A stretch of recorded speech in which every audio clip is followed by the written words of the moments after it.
जय हिंद, नमस्कार दोस्तों। स्वागत है आपका अपने यूट्यूब चैनल टेक्नोटेक क्लासेस में। और जैसा कि आप देख रहे हैं आईटी इलेक्ट्रिशियन थ्योरी के महत्वपूर्ण 10,000 प्लस क्वेश्चन, 10,000 प्लस क्वेश्चन यानी जीरो से लेकर हीरो तक का लेवल जो होगा, हर एक लेवल का क्वेश्चन आपको मिलेगा। और ये क्वेश्चन है निम्मी पैटर्न, यानी अपनी आईटी इलेक्ट्रिशियन थ्योरी की जो निम्मी की बुक है पूरी, उसके सभी चैप्टर का निचोड़ और ऑल इंडिया में जितने भी आईटी के जितने एग्जाम हुए हैं उन्हें और आगे जो होंगे उन सभी का एक कॉम्बिनेशन, मिक्स कॉम्बिनेशन आपको प्रोवाइड करवाया गया है। और हर एक क्वेश्चन का हर एक ऑप्शन हमने एक्सप्लेन करने की कोशिश की है दोस्तों।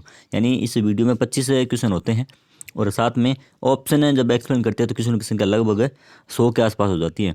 तो हरियाणा लाइनमैन ऐसे WPO इलेक्ट्रीशियन सेकंड ग्रेड के जो पोस्ट है उनके लिए इलेक्ट्रिशियन थ्योरी बहुत अच्छे तरीके से आपकी तैयारी करवाएंगे दोस्तों। सिंक्रोनाइज सीरीज के नाम से प्ले लिस्ट बनी हुई है, प्लीज़ वहाँ पर जाकर आप चेकआउट कीजिए। और सब्जेक्टिव यानी बोर्ड पर भी आपको क्लासें करवाई जा रही है महत्वपूर्ण टॉपिकों पर। तो 70% इलेक्ट्रिशियन थ्योरी की बार रहने वाली है दोस्तों। आईटी वाले साथी है वो कोई भी छूटना नहीं चाहिए अब की बार। बिल्कुल आपका सहयोग और सपोर्ट हमें चाहिए। चैनल को सब्सक्राइब जरूर करना दोस्तों, अपने दोस्तों के साथ चैनल और वीडियो दोनों को शेयर जरूर करें दोस्तों। सब्सक्राइब की संख्या एक बार 1000 प्लस करवाइए, बाद में आपको इतने अच्छे अच्छे टॉप के क्वेश्चन, मतलब बहुत अच्छे अच्छे क्वेश्चन आपको प्रोवाइड करवाए जाएंगे। तो आज के 1 नंबर क्वेश्चन से हम शुरू करते हैं दोस्तों। 1 नंबर क्वेश्चन हमारा, बैटरी चार्जिंग के लिए प्राय किस जनरेटर का प्रयोग किया जाता है? Shunt generator, series generator, compound generator या ओवर कंपाउंड जनरेटर? तो बैटरी चार्जिंग के लिए बता दूं आपको, डीसी धारा की आवश्यकता हमें होती है दोस्तों। डीसी धारा और नियत मान वाली। तो कई बार ये सी मतलब क्वेश्चन बहुत बनते हैं, हर एक क्वेश्चन में एक दो क्वेश्चन और छुपे होते हैं, वो अब निकालने की कोशिश करते हैं कि बैटरी चार्जिंग के लिए कौन सी धारा, डीसी धारा, कौन सी नियत मान की धारा होनी चाहिए, लंबे समय तक इसको हम काम में लेते हैं तब बैटरी चार्जिंग होती है। तो अब बात कर लेते जनरेटर की। शंट से पहले इसका राइट आंसर होगा शंट जनरेटर। शंट जनरेटर का राइट आंसर रहने वाला है, क्योंकि शंट एक नियत मान पर, नियत गति पर चलने वाला एक जनरेटर है जो नियत मान की धारा में देता है आउटपुट में। तो इसलिए बैटरी चार्जिंग के लिए हम शंट जनरेटर का प्रयोग करते हैं। सीरीज जनरेटर आपको पता है बहुत उच्च गति पर चलने वाला है, इसका प्रयोग हम नहीं कर सकते। कंपाउंड और ओवर कंपाउंड, डिफरेंशियल कंपाउंड, ये मिश्रित जनरेटर होते हैं, इनकी पूरी थ्योरी हम करेंगे। तो कंपाउंड जनरेटर है वो परिवर्तित गति वाले स्थान पर हमें करते हैं, जहाँ परिवर्तित मान यानी परिवर्तित लोड पर परिवर्तित गति हमें चाहिए, उस समय हम कंपाउंड जनरेटर का प्रयोग करते हैं। और वो भी कौन से, अवरकारी, डिफरेंशियल का। इस पर हम पूरे टॉपिक पर चर्चा करेंगे दोस्तों। प्लीज़ ये चैनल को सब्सक्राइब जरूर करें, वीडियो को लाइक जरूर करें। जो भी आपका सुझाव हो, कोई चीज़, कोई किसी भी क्वेश्चन का डाउट हो तो प्लीज़ कमेंट में ज़रूर बताना दोस्तों। अब की बार हरियाणा लाइनमैन में 70% थ्योरी इलेक्ट्रिशियन थ्योरी की रहने वाली है दोस्तों। एक तरफा काम है बिल्कुल। प्लीज़ आप जब तक आपका एग्ज़ाम ना हो तब तक इस सीरीज के साथ जुड़े रहना। और उम्मीद है कि सीटी क्वालिफाई हो जाएगा। अगर नहीं होता तो 4 गुना वाले स्टूडेंट है उनको बहुत अच्छा मौका मिलेगा। और चार अगर क्वालिफाई हो गया तो उसके बाद में थोड़ा कंपटीशन है, थोड़ा सा बढ़ जाएगा, लेकिन इतना भी नहीं बढ़ेगा। जो साथी इलेक्ट्रिशियन थ्योरी की अच्छी तैयारी करेगा वो बिल्कुल अब की बार सिलेक्शन लेकर जाएगा अभी। तो चुंबकीय फ्लक्स घनत्व और चुंबकन बल का अनुपात हमसे पूछा है दोस्तों। चुंबकीय फ्लक्स घनत्व, फ्लक्स डेंसिटी, क्या उसको फ्लक्स डेंसिटी बोलते हैं, या क्षेत्र सामर्थ्य, या फिर नहीं फील्ड सामर्थ्य, या चुंबकशीलता, या धारण शक्ति? तो चुंबकीय फ्लक्स घनत्व को हम किससे प्रतीक प्रदर्शित करते हैं? चुंबकीय फ्लक्स घनत्व का प्रतीक होता है दोस्तों बी। चुंबकीय फ्लक्स घनत्व का प्रतीक बी होता है। और मात्र की बात करें तो मात्रक होता है वेबर, वेबर प्रति मीटर, वेबर प्रति मीटर स्क्वायर। इसका चुंबकीय फ्लक्स घनत्व का ये होता है अपना प्रतीक, और ये हो गया मात्रक। और बात करें चुंबकन बल का प्रतीक क्या होता है? चुंबकन बल का प्रतीक अच होता है, इसका कोई मात्रक नहीं होता। चुंबकन बल को हम अच से प्रतिष्ठित करते हैं। तो इन दोनों का अनुपात पूछा है, यानी बी बटा में अच हमसे पूछा है। बी बटा में अच का अनुपात है वो क्या कहलाता है? तो क्या वो फ्लक्स डेंसिटी, क्षेत्र सामर्थ्य है? तो ये इसका राइट आंसर होने वाला है दोस्तों चुंबकशीलता, यानी चुंबकशीलता इसका कहलाता है।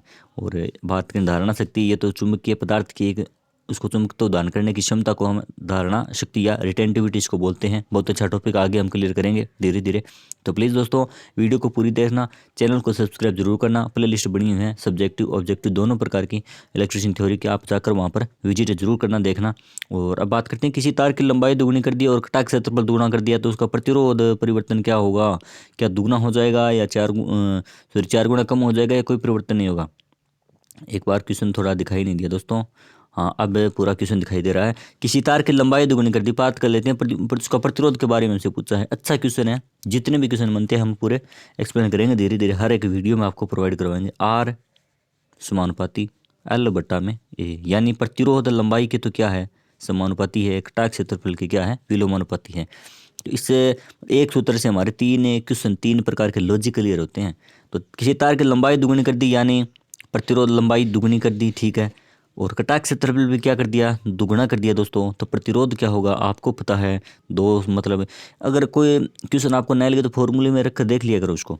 2 से 2 कट गया, क्या आंसर आया 1, यानी जो पहले वाला भाई कोई परिवर्तन नहीं होगा, यानी ना तो 2 गुना होगा, ना 2 गुना कम होगा, ना 4 गुना कम होगा। राइट आंसर क्या होगा, कोई परिवर्तन नहीं होगा दोस्तों। किसी तार की लंबाई दोनों समान मान में परिवर्तन हो रहे हैं आपस में, तो क्या है दोनों एक दूसरे से कट जाएंगे, कोई परिवर्तन नहीं होगा। तो प्लीज़ दोस्तों सब्सक्राइब करें चैनल को, सहयोग और सपोर्ट जरूर कीजिए। आपका 4 गुना सपोर्ट और सहयोग हम करेंगे इलेक्ट्रिशियन थ्योरी में, जो कि इसके साथ साथ टेक्निकल वैकेंसी की अपडेट है वो आपको प्रोवाइड करवाते रहेंगे। प्लीज़ आपका एक सब्सक्राइब भी जरूर करें, इसके कोई पैसे नहीं लगते हैं। जो भी आपका सुझाव वो कमेंट बताइए, वीडियो को लाइक कीजिए दोस्तों। अगर आप ईमानदार स्टूडेंट हो तो प्लीज़ सब्सक्राइब जरूर करवाएँ और चैनल वीडियो को लाइक कीजिए। जो भी आपका सुझाव कमेंट हो बताएं कि किस प्रकार की हमने कोई गलती भी हो जाती है हमसे, ये कोई बड़ी बात नहीं, गलती भी हो जाती है, कोई सुझाव भी आप देख सकते हैं किस प्रकार की वीडियो आपको अच्छी लगती है, किस टाइम आपको वीडियो कितनी लंबी कितनी छोटी, मतलब सारी चीज़ आप कमेंट में बता सकते हो दोस्तों। MV प्रकार का लैंप है वो किस रंग का किस रंग का प्रकाश प्रदान करता है। तो बात करते हैं MV यानी मरकरी वेपर लैंप की बात की है दोस्तों, यानी MV मरकरी वेपर लैंप। बहुत प्रकार के लैंप होते हैं, बहुत बड़ा टॉपिक है, एग्जाम तक आपको क्लियर कराएंगे अगर आपका अच्छा सहयोग और सपोर्ट रहा तो। MV प्रकार का लैंप है यानी मरकरी वेपर लैंप किस रंग का प्रकाश देना, ये मानक रंग होते हैं। बहुत सारे लैंप है इनका, शुरू में कैसा देते हैं और स्टार्टिंग के बाद में कैसा देते हैं, बहुत क्वेश्चन बनते हैं, हम धीरे धीरे सारे क्वेश्चन है वो कवर करेंगे। तो MV प्रकार का लैंप है वो नीला सफ़ेद आसमानी सफ़ेद पीला या हरा, तो इसका राइट आंसर होगा नीला सफ़ेद। नीला सफ़ेद रंग का प्रकाश है वो मरकरी वेपर लैंप है प्रदान करता है। सोडियम वेपर लैंप होता है वो किस प्रकार का होता है, कौन सी गैस भर देने से कौन सा रंग पैदा होगा, सभी बातों पर हम धीरे धीरे करेंगे। अच्छा क्वेश्चन है दोस्तों, श्रेणी प्रकार के ओम मीटर में शून्य किस ओर होता है, बहुत बार परीक्षा में आया हुआ है।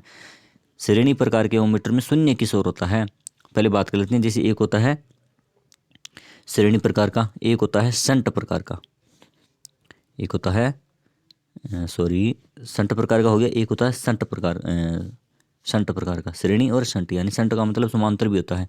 तो इसमें एक तरफ होता है शून्य यानी शून्य और एक तरफ होता है अनंत का निशान। इस प्रकार दोनों में हम सीख लेते हैं। पहले श्रेणी प्रकार की बात करते हैं तो इसमें शून्य किस तरफ होता है और अनंत किस तरफ होता है। तो श्रेणी में बात करें तो शून्य होता है दाईं ओर, दाईं ओर जो हमारा इस क्वेश्चन का राइट आंसर रहने वाला है। अनंत क्या होता है, बाईं ओर होता है, अनंत बाईं ओर होता है श्रेणी में। अब बात करते हैं शंट की, तो शंट में शून्य किस ओर होता है, तो इसके विपरीत हो जाता है, शंट होगा बाईं ओर, शून्य होगा बाईं ओर और अनंत किस तरफ होगा, दाईं ओर, अनंत दाईं ओर। तो इस प्रकार है, हमने एक चीज़ आपको याद कर लीजिए, कोई भी इनमें से चारों में से एक चीज़ याद कर लीजिए, और श्रेणी और शंट का अनंत और शून्य किस तरफ होता है, यानी पैमाने पर ये किस तरफ लिखे होते हैं, ये क्वेश्चन बनते हैं, क्वेश्चन आया भी है और आगे आने की संभावना है। तो आप इस प्रकार है वो पूरी चीज़ें याद रख सकते हैं दोस्तों। तो हमसे पूछा है श्रेणी प्रकार के मीटर में शून्य किस तरफ होता है, तो इसका राइट आंसर क्या होगा, 1 नंबर ऑप्शन में दाईं ओर होता है शून्य। अगर आपका कोई टॉपिक समझ में ना आए तो ट्रिक के माध्यम से समझाने की कोशिश करेंगे दोस्तों। प्लीज़ कमेंट में ज़रूर बताइए आपका सुझाव। और SLS का फार्मूला आपको पता है, सब्सक्राइब लाइक शेयर जरूर लगा दीजिएगा। निम्न में से कौन सी मोटर का टॉर्क सबसे अधिक है, तो बात कर लेते हैं ऑप्शन पर, slip phase, universal motor, repulsion motor या कैपेसिटर स्टार्ट मोटर। तो टॉर्क सबसे अधिक किसका होगा, 3 फेज मोटरों का। स्लिप फेज अपनी मोटर क्या है, सिंगल फेज की मोटर है दोस्तों। और यूनिवर्सल मोटर्स का राइट आंसर रहने वाला है, यूनिवर्सल मोटर क्या है, एक प्रकार की सीरीज मोटर है जो बहुत उच्च गति पर चलती है। बिना लोड के इन दोनों यूनिवर्सल और सीरीज को चलाना नहीं चाहिए।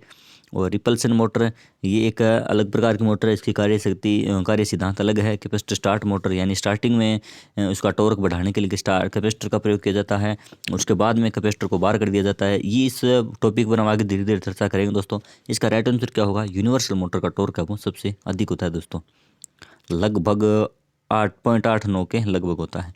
तो प्राथमिक सेलों में अमलगमेशन प्रक्रिया किस दोष को दूर करने के लिए की जाती है, कोरोजन दोष, ध्रुवाच्छादन दोष, स्थानीय क्रिया और सल्फेशन। तो प्राथमिक सेलों में अमलगमेशन प्रक्रिया यानी क्या होती है कि लोहे उस पर है, जस्ते पर है, लोहे पर सॉरी, यानी अपने अमलगमेशन प्रक्रिया किस दोष को दूर करने के लिए की जाती है। तो प्राथमिक सेलों में बात कर लेते हैं। अमलगमेशन है यानी ये किस पर होता है, ये कैथोड पर होता है दोस्तों। कैथोड पर अमलगमेशन प्रक्रिया है वो होती है। कैथोड किसका बना होता है, जस्ते का बना होता है। तो इस प्रकार क्वेश्चन ये भी बन सकता है कि जस्ते पर प्रक्रिया कौन सी करते हैं, अमलगमेशन प्रक्रिया।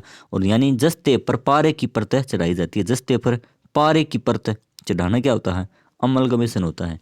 तो अमलगमेशन जस्ते पर पारे की परत चढ़ाते क्यों है, ये हमसे पूछा है। तो किस दोष को दूर करने के लिए, कोरोजन, ध्रुवाच्छादन, स्थानीय क्रिया या सल्फेशन है। तो इसका राइट आंसर होगा स्थानीय क्रिया दोष। यानी जस्ते में कार्बन की मात्रा होती है और इस कार्बन की अशुद्धियों के कारण है वो, उसमें छोटे छोटे स्थानीय सेलों का निर्माण हो जाता है। और जो जस्ते की छड़ है उसका अपना एक प्रॉपर तरीके से कार्य नहीं हो पाता। तो उस कार्बन की मात्रा को, कार्बन की अशुद्धि को दूर करने के लिए जस्ते पर पारे की परत हम चढ़ाते हैं। इस प्रक्रिया क्या बोलते हैं, स्थानीय क्रिया। और स्थानीय क्रिया दोष होता है वो, और इसको दूर करने के लिए हम अमलगमेशन प्रक्रिया करते हैं। हार्ड सल्फेशन आपको पता है, लंबे समय तक कोई बैटरी को अगर निष्क्रिय अवस्था में छोड़ दिया जाए तो इलेक्ट्रोलाइट है वो गाढ़ा हो जाता है, कड़ा हो जाता है। और ध्रुवाच्छादन दोष आपको पता है, कोरोजन दोष का पहले हमने वीडियो बना दी थी, उस पर आप देख सकते हैं दोस्तों। अगले क्वेश्चन पर बात करते हैं। एक 2 पोल अल्टरनेटर 1200 आरपीएम पर चल रहा हो तो उत्पन्न फ्रीक्वेंसी का मान है वो क्या होगा, 50 हर्ट्ज, 40 हर्ट्ज, 30 हर्ट्ज या 20 हर्ट्ज। तो 2 पोल अल्टरनेटर यानी फ्रीक्वेंसी का मान हमसे पूछा है। तो फ्रीक्वेंसी ज्ञात करने का सूत्र एफ बराबर है या एफ समानुपाती पी इंटू एन बटा में 120। सिंपल सा क्वेश्चन है दोस्तों, सिंपल सा एक है। आजकल मतलब ऑनलाइन सीबीटी एग्जाम होते हैं कई बार, और ऑफलाइन में इतने लंबे चौड़े सवाल नहीं आते हैं न्यूमेरिकल के। और न्यूमेरिकल में लगभग ये सिंपल सा क्वेश्चन बन जाता है, एफ बराबर पी एन बटा में इस प्रकार का। तो फ्रीक्वेंसी ज्ञात करने के लिए पी कितना दिया है हमें, पोल यानी 2, और गति कितनी है 1200 और बटा में 120। तो 1200 ये 10 है, 10 दुआ कट गया, और 10 इंटू 2 10 दुआ 20 हर्ट्ज इसका राइट आंसर रहने वाला दोस्तों। यानी एक है फॉर्मूले से हम फ्रीक्वेंसी, गति, पोल की संख्या, तीनों चीज़ हमें निकाल सकते हैं दोस्तों। एक फार्मूला आपको याद रखना है। अगले क्वेश्चन पर बात करते हैं कि धारा का ऊष्मीय प्रभाव होता है। धारा का ऊष्मीय प्रभाव एसी पर अधिक होता है या डीसी पर अधिक होता है, या दोनों पर ही समान होता है, या दोनों पर अलग अलग होता है। तो इसका राइट आंसर क्या होगा, यानी धारा का एक ऊष्मीय प्रभाव वो दोनों पर समान ही होता है दोस्तों। ना तो एसी पर अधिक होता है ना डीसी पर अधिक होता है, दोनों पर समान ही होता है दोस्तों। फ्रीक्वेंसी की बात करते हैं। फ्रीक्वेंसी की बात करें तो एसी की फ्रीक्वेंसी आपको पता है कितनी, 50 हर्ट्ज।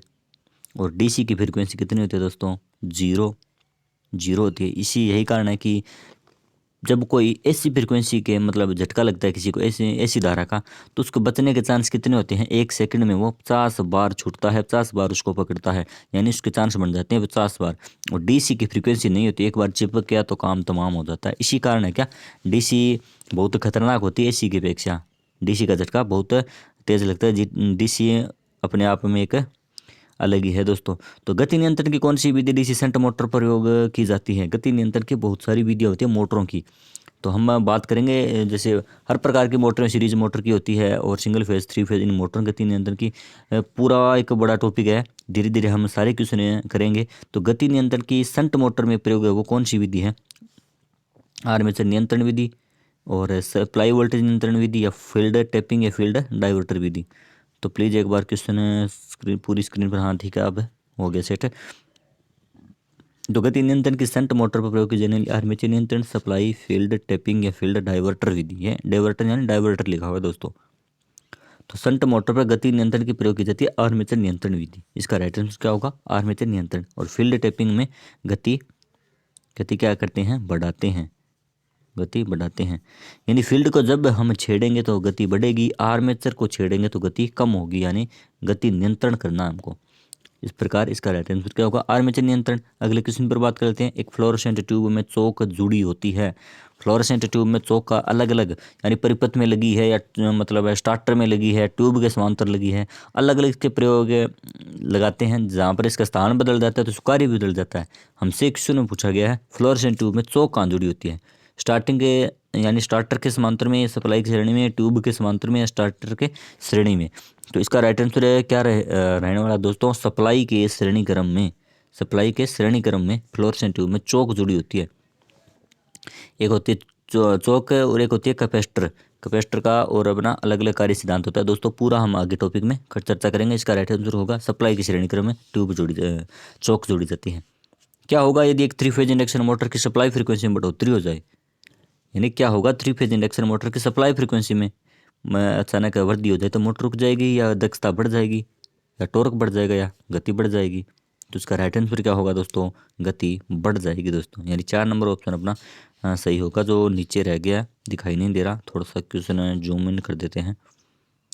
गति है वो बढ़ जाएगी दोस्तों, क्योंकि हमने ऊपर एक फॉर्मूला लगाया था, F समानुपाती है बराबर P/N 120।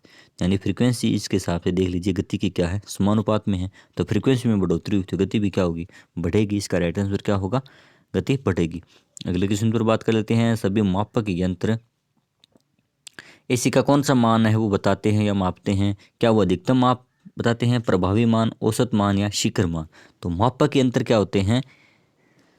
एसी का कौन सा तत्कालिक मान बताते हैं? वो एक प्रभावी मान बताते हैं दोस्तों। इसका राइट आंसर क्या होगा? प्रभावी, या इसका एक और नाम होता है आरएमएस मान। आरएमएस मान वो बताते हैं। अच्छा क्वेश्चन है, कई बार परीक्षा में आया हुआ है दोस्तों। अगले क्वेश्चन पर बात करते हैं। तो प्लीज़ दोस्तों चैनल को सब्सक्राइब जरूर करें दोस्तों। आपके मतलब सपोर्ट और सहयोग के लिए बनाया गया चैनल है। बहुत अच्छे तरीके से आपको तैयारी करवाएंगे दोस्तों। तो एसी में कौन सी मोटर है वो प्रयोग में ली जाती है दोस्तों? यानी एसी में कौन सी मोटर लगी होती है? Universal motor, capacitor start, capacitor run motor, या स्थायी कैपेसिटर मोटर, या रिपल्शन मोटर? तो एसी में प्रयोग की जाने वाली मोटर होती है अपनी capacitor start, capacitor run motor. कई बार परीक्षा में आया हुआ है, एकदम ditto same to same question आता है। एसी में कौन सी मोटर लगी होती है? यानी एयर कंडीशनर में कौन सी होती है? Capacitor start, capacitor run motor होती है। अगले क्वेश्चन पर बात करते हैं। अधिक धारा प्राप्त करने के लिए कौन सी वाइंडिंग की जाती है? यानी डीसी मशीनों की अलग अलग प्रकार की वाइंडिंग होती है, तो उन पर हम बात कर लेते हैं दोस्तों। यानी अधिक धारा प्राप्त करनी है तो कौन सी लैप होगी, या वेव वाइंडिंग होगी, या स्टार में, या डेल्टा में? तो ये तो स्टार डेल्टा तो एसी मशीनों की होती है। यानी डीसी मशीनों की हमसे पूछिए तो कौन सी वाइंडिंग की जाती है? अधिक धारा प्राप्त करने के लिए हम लैप वाइंडिंग करते हैं दोस्तों। इसका राइट आंसर क्या होगा? Lap winding. और हमसे पूछ लिया जाता कि अधिक वोल्टेज प्राप्त करने के लिए, अधिक वोल्टेज प्राप्त करने के लिए कौन सी वाइंडिंग की जाती है? तो होती है वेव वाइंडिंग। एक क्वेश्चन में हम दोनों क्वेश्चन हमने कवर किए एक में। तो 415 वोल्ट सप्लाई में प्रयुक्त अर्थ वायर का साइज हमसे पूछा है। तो सिर्फ यहाँ पर 415 वोल्ट सप्लाई यानी 3 फेज की दे दी हमें, और कुछ नहीं, बिल्कुल सारा वही क्वेश्चन हमने एक बार पहले किया था। तो अर्थ वायर का साइज कितना होता है दोस्तों? 14 SWG। अर्थिंग वायर का साइज होता है 14 SWG। सप्लाई चाहे 3 फेज की हो या चाहे सिंगल फेज की हो, इस पर हमें कन्फ्यूज नहीं होना दोस्तों। 3 फेज हो चाहे सिंगल फेज, अर्थिंग वायर का जो भारतीय मानकों के अनुसार साइज है वो 14 SWG ही रहता है दोस्तों। अगले क्वेश्चन पर बात करते हैं। आवर्ती मापी यंत्र जोड़ा जाता है कहाँ? फेज में, या न्यूट्रल में, या श्रेणी में, या समांतर में? यानी फ्रीक्वेंसी मीटर की बात की है दोस्तों। फ्रीक्वेंसी मीटर है वो कहाँ पर जोड़ते हैं हमें? तो इसका राइट आंसर क्या होगा? समांतर में।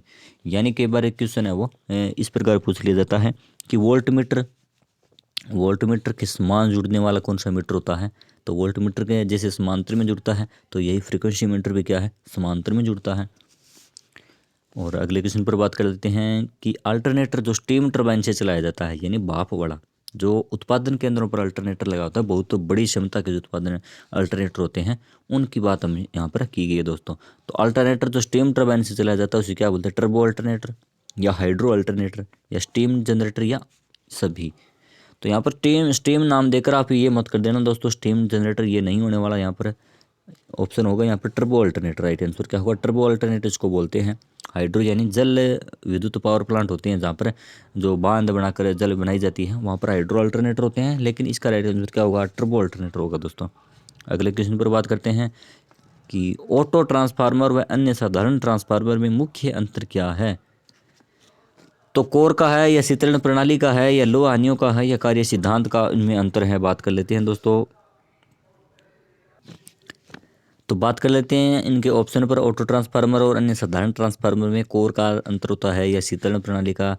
तो मैं इसका राइट आंसर क्या होता है दोस्तों? कार्य सिद्धांत का होता है। यानी ऑटो ट्रांसफार्मर है वो स्वप्रेरण या सेल्फ इंडक्शन के सिद्धांत पर कार्य करता है। और साधारण जो ट्रांसफार्मर होता है, जिस प्रकार है इसका मतलब एक इसमें प्राइमरी वाइंडिंग होती है, इसमें एक सेकेंडरी होती है। तो ऑटो ट्रांसफार्मर में क्या है, मतलब एक ही वाइंडिंग होती है, वो दोनों प्राइमरी सेकेंडरी दोनों का कार्य करती है ऑटो ट्रांसफार्मर में। और इस पर अलग साधारण ट्रांसफार्मर जो डिस्ट्रीब्यूशन में लगे होते हैं, वितरण जो हमारे घरों में किया जाता है जिस ट्रांसफार्मर के माध्यम से, वो एक डिस्ट्रीब्यूशन ट्रांसफार्मर की श्रेणी में आते हैं। और सेकेंडरी वाइंडिंग किस में होती है दोस्तों? स्टार में जुड़ी होती है। इस प्रकार स्टार में इसकी होती है। ये भी क्वेश्चन कई बार पूछा जाता है। तो प्राइमरी सेकेंडरी के मध्य, यानी इन वाइंडिंग के मध्य कौन सा होता है, म्यूचुअल इंडक्टेंस होता है, यानी म्यूचुअल इंडक्टेंस इसके मध्य होता है, यानी इस कुंडली में और इस कुंडली में जब धारा प्रवाहित होती है तो इन दोनों का चुंबकीय क्षेत्र है वो जुड़ने वाला स्वभाव का जो होता है, इस सिद्धांत पर ये कार्य करता है। तो ऑटो ट्रांसफर में क्या होता है, सेल्फ इंडक्शन का होता है, यानी एक पूरी एक ही कोर पर दोनों वाइंडिंग वो लपेटी जाती है और सेकेंडरी क्या होती है, अलग अलग होती है। ये सौ प्रेरण का सिद्धांत पर कार्य करता है और ये म्यूचुअल इंडक्टेंस के सिद्धांत पर कार्य करता है। अगले क्वेश्चन पर बात करते हैं आर्मेचर की लेमिनेशन है वो किसकी बनाई जाती है। तो तांबे की होती है, नरम लोहे की होती है, सिलिकॉन स्टील की होती है या कार्बन की होती है। तो राइट आंसर पहले बात कर लेते हैं, आर्मेचर की लेमिनेशन है वो सिलिकॉन स्टील की बनाई जाती है। यानी आर्मेचर की कोर की बात की है दोस्तों, आर्मेचर कोर है वो एक वो होती है लेमिनेटेड, यानी लेमिनेटेड आपने पटलित सुना होगा। क्यों बनाते हैं, हमें एडी करंट हानि को कम करने के लिए। और नरम लोहे की क्यों बनाते हैं, क्योंकि हिस्टैरिसीस हानि को कम करने के लिए नरम लोहे की बनाते हैं हम उसको। तो आर्मेचर की कौन लेमिनेटेड हमसे पूछा, पटलित क्यों की जाती है, लेमिनेशन किसकी बनाई जाती है, ये हमसे पूछा है, लेमिनेशन है वो किसकी बनाई जाती है। तो इसका राइट आंसर क्या होगा, सिलिकॉन स्टील की लेमिनेटेड है वो पत्तियाँ उसकी बनाई जाती है। अगले क्वेश्चन पर बात करते हैं, इंसुलेशन प्रतिरोध का मान क्या होना चाहिए। 10 ओम, 1 मेगा ओम, अनंत या 0। तो इंसुलेशन प्रतिरोध है वो कितना होना चाहिए दोस्तों, 1 मेगा ओम, अधिकतम 1 मेगा ओम, इससे कम नहीं होना चाहिए। 1 मेगा ओम को इस प्रकार लिखा जा सकता है दोस्तों, 1 मेगा ओम से कम नहीं होना चाहिए। और मेगर से हम इंसुलेशन प्रतिरोध को मापते हैं दोस्तों, मेगर। और इसका राइट आंसर क्या होगा, 1 मेगा ओम। अगले क्वेश्चन पर बात करते हैं, स्लिप्ड फेज मोटर का पावर फैक्टर कितना होता है। इकाई 0.8 से 0.9, 0.3 से 0.4 और 0। तो पहले बात कर लेते हैं कि इनके आगे तो नहीं लिखा, कई बार लेगिंग और एक होता है लीडिंग, इस प्रकार भी लिखा हो सकता है। तो स्प्लिट फेज मोटर का पावर फैक्टर पहले राइट आंसर की बात कर लेते हैं, इसका होगा 3.3 से 0.4 और लेगिंग होता है दोस्तों, क्योंकि इसमें कॉइल कुंडलियाँ लगी होती है, जहाँ कॉइल आ गई तो वहाँ उसका पावर फैक्टर है वो लेगिंग प्रवृत्ति का होता है। तो स्प्लिट फेज मोटर क्या है, एक है सिंगल फेज मोटर है और 2 HP तक बनाई जाती है दोस्तों, बहुत छोटी शक्ति क्षमता की होती है ये। यानी स्प्लिट फेज मोटर का पावर फैक्टर क्या होता है, 0.3 से 0.4 है, लेगिंग होता है पावर फैक्टर, ना इकाई होता है ना 0 होता है और इतना अधिक भी नहीं। तो ये होता है यूनिवर्सल मोटर के लगभग, यूनिवर्सल मोटर का पावर फैक्टर 0.8 से 0.9 होता है दोस्तों। सारी मोटरों पर बात करेंगे आगे धीरे धीरे, प्लीज़ चैनल को शेयर और सब्सक्राइब जरूर करें दोस्तों। इसी का फॉर्म फैक्टर का मान क्या होता है, इकाई होता है या 1.414 होता है या 1.11 या 0.637, इसमें कुछ है 3-4 क्वेश्चन निकालने की कोशिश करेंगे दोस्तों। यानी प्रतिरोधी पावर फैक्टर होता है ना, शुद्ध प्रतिरोधी कोई परिपथ होता है, उसका पावर फैक्टर क्या होता है, इकाई होता है। क्वेश्चन है, पूछा गया क्वेश्चन है, ये चारों जो ऑप्शन हम एक्सप्लेन करेंगे वो पूछे गए हैं। और फॉर्म फैक्टर की बात कर लेते हैं पहले। फॉर्म फैक्टर का मान होता है 1.11, इसका राइट आंसर क्या होगा 1.11। और ये होता है पीक फैक्टर किसी ऐसी राशि का पीक फैक्टर कितना होता है 1.414। और 0.637 ये होता है किसी भी राशि का औसत मान होता है दोस्तों। यानी आपने समझा कि शुद्ध प्रतिरोधी पावर फैक्टर का शुद्ध प्रतिरोधी परिपथ का पावर फैक्टर क्या होता है, इकाई होता है। और किसी ऐसी राशि का फॉर्म फैक्टर कितना होता है 1.11। ऐसी राशि का पीक फैक्टर कितना होता है 1.414। किसी भी ऐसी राशि का औसत मान कितना होता है 0.637 होता है दोस्तों।